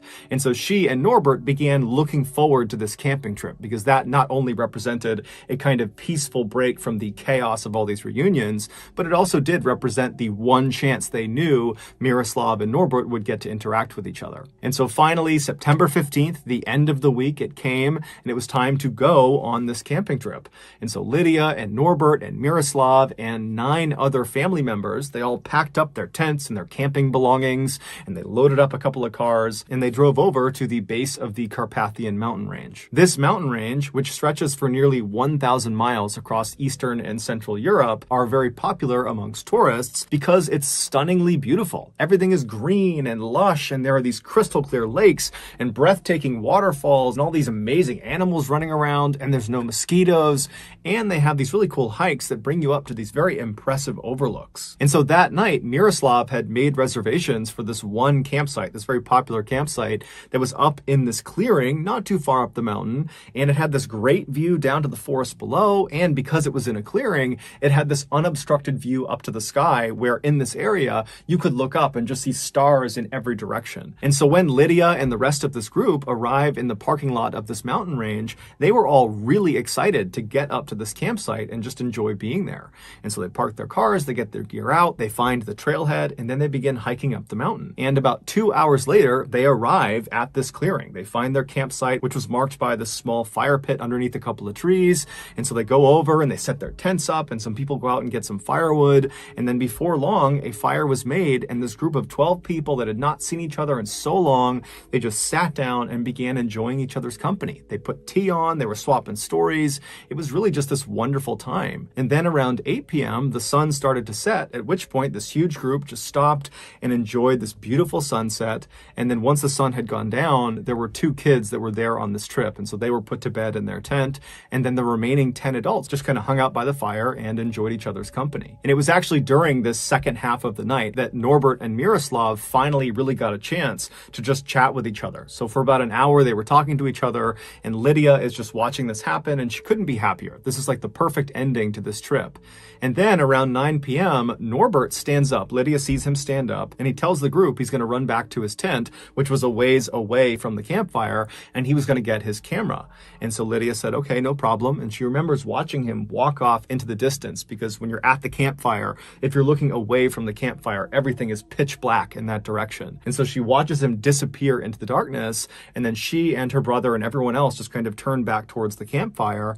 And then all she remembers about what happens next is she heard a whistling sound. And at first it was very faint, but it started to get very, very loud. And when it got loud, she tried to kind of figure out where it was. But before she could, suddenly something hit her in the face, predominantly hit her in the nose. And as soon as it did, she went blind, she went deaf, and then she felt herself on the ground, and she has no idea what's going on. And all she can remember thinking is, oh my God, something horrible has happened to me. I might die. I don't know what's happening, but I might die. And so she started praying for herself to survive whatever was happening to her. And then her hearing started to come back just a little bit. Her vision was still totally blurred. She could only kind of tell where the fire was because it was bright, but her hearing, it started to come back. And that's when she heard moaning coming from somewhere near her. And so she's thinking, okay, whatever horrible thing has happened to me has happened to other people too. And so instead of just praying for herself, she began praying for everyone who was at this campsite. And so as her hearing is getting louder and louder, and she's hearing more and more moaning and crying happening all around her, she suddenly hears her husband screaming her name. Her vision is still gone, but she knows it's him, and he lands right behind her and he grabs her and he's just repeating her name over and over and over again. And then Lydia manages to kind of choke out to her husband, what happened? And there's a pause, and then Norbert says to her, it's bad. It's really bad. It would turn out their campsite was on a battlefield from World War I, and buried underneath the soil right under their fire pit was an unexploded bomb from World War I. Meaning, for over 100 years, countless campers have arrived at this campsite and lit fires on top of this bomb that they couldn't see. And each fire gradually eroded the outer metal casing of this explosive until finally that night in September, with Lydia and 11 of her loved ones nearby, their little fire finally was it. It pushed through that last little bit of the casing and it ignited the bomb and it detonated. That whistling that she heard was the sound of the fire finally cutting through that casing and being exposed to the fire. And then that thing that struck her in the face, that hit her right on the nose, that was almost certainly a piece of the bomb itself, so shrapnel that was cutting through her face. And then the moaning she heard was primarily her brother, who was right next to her. Lydia would be gravely wounded, but she would survive.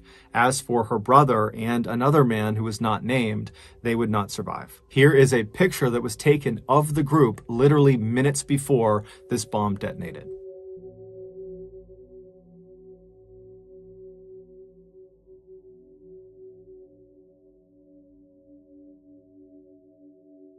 In 2015, I was in the military, and me and my unit were sent overseas to do some training. Now, normally, training for us consisted of doing things both on the land and also in the oceans. But when we got to this particular country, we were told by this country that we were not allowed to go in their waterways unless we had head-to-toe complete full-body protection. And even then, it was still pretty risky. And so naturally, we said, why? And they said, because our waterways are too toxic. They are too polluted. We were skeptical because previously we had dove and been in waters that were really, really hazardous. And so the idea that some trash was going to stop us from doing any training in the water seemed far-fetched. But when we got there and we walked down to the edge and looked out at the water, we were shocked. The water looked black from all the oil and pollution, and amidst this black sludge were thousands and thousands and thousands of pieces of plastic just bobbing on the surface in all directions. It was truly staggering. But what really amazed me was nobody was trying to fix this. There was no attempts being made to clean up this waterway. In fact, the opposite was happening. Because this waterway had gotten so bad, people had just kind of given up on it and just continued to dump trash and pollutants into this waterway. And so we would go out on our boats into this water. We would not go in it, but we'd be out in the water and we would look down and we would just see dead sea lions and dead birds and other dead marine animals just floating on the surface. And they had all most likely died from either eating plastic or getting trapped in plastic or consuming some other toxic pollutant. I mean, literally, their homes have become a death trap because of this plastic and pollution crisis. And so a few weeks ago, when I was approached by Mr. Beast and his team to potentially help support their massive ocean cleanup that they call Team Seas,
it smells like magic, cold sweat skin, I feel it coming.